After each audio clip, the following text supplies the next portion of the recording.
আসসালামু আলাইকুম বন্ধুরা, কেমন আছেন? নিশ্চয়ই ভালো আছেন। ভিডিওর শুরুতে বলবো, যারা চ্যানেলে নতুন অবশ্যই চ্যানেলটি সাবস্ক্রাইব করে দিবেন। বন্ধুরা, খুবই গুরুত্বপূর্ণ একটা কথা আজকে আপনাদের শেয়ার করছি, সেটা হচ্ছে সাকিব খান বাংলাদেশের একজন খুব ভালো মানের অভিনেতা। আপনারা জানেন, খুবই অনেক ভক্ত রয়েছে, লক্ষ লক্ষ, এবং ভারতেও তার ভক্ত রয়েছে। সাকিব খানের প্রত্যেকটা ছবি বর্তমানে অনেকটাই হিট করছে, ব্যবসায়িকভাবে তার সফল হচ্ছে।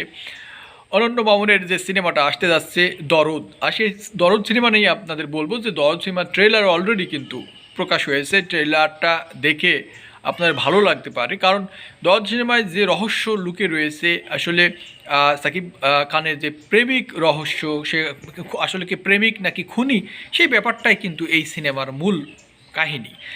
সিনেমাটা হয়তো অনেক ভালো লাগতে পারে অনেকের, আর যারা বিশেষ করে রোমান্টিক মুডের বা একটু খুব বেশি হরর বা ভয় এমন কিছু মুভি পছন্দ করেন, তাদের জন্য সিনেমাটা আসলে খুব ভালো একটি বাম্পার হতে পারে। এবং আমার মনে হয় সাকিবের অন্য অন্য সিনেমার মতো এই ছবিটাও হয়তো ভালো দর্শকদের কাছে হলে টানতে পারে, দর্শক আসতে পারে।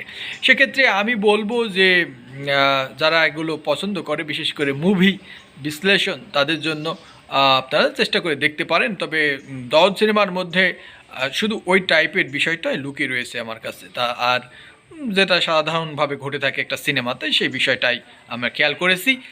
দরদ সিনেমায় হয়তো অন্য অন্য সিনেমার চেয়ে একটু আলাদা হতে পারে, এটাই আমার কাছে মনে হয়েছে। রহস্য এবং বিশেষ করে একজন বাংলা সিনেমার নায়করা সাধারণত যে কাজগুলো করেন এই পর্যন্ত, সেটাই হয়তো এই সিনেমাতে আপনারা দেখতে পাবেন। একজন প্রেমিক কীভাবে তার গার্লফ্রেন্ড একটার পর একটা প্রেম করছে, রিলেশন করছে, এবং কীভাবে খুন করছে, এই ব্যাপারটাই এই দরদ সিনেমায় কিন্তু মানে দেখানো হয়েছে। আপনারা যখন দেখবেন তখনই আরও বেশি মজা পাবেন বলে আমার কাছে মনে হয়েছে। ধন্যবাদ, আবারও বলবো সাবস্ক্রাইব করে দেবেন।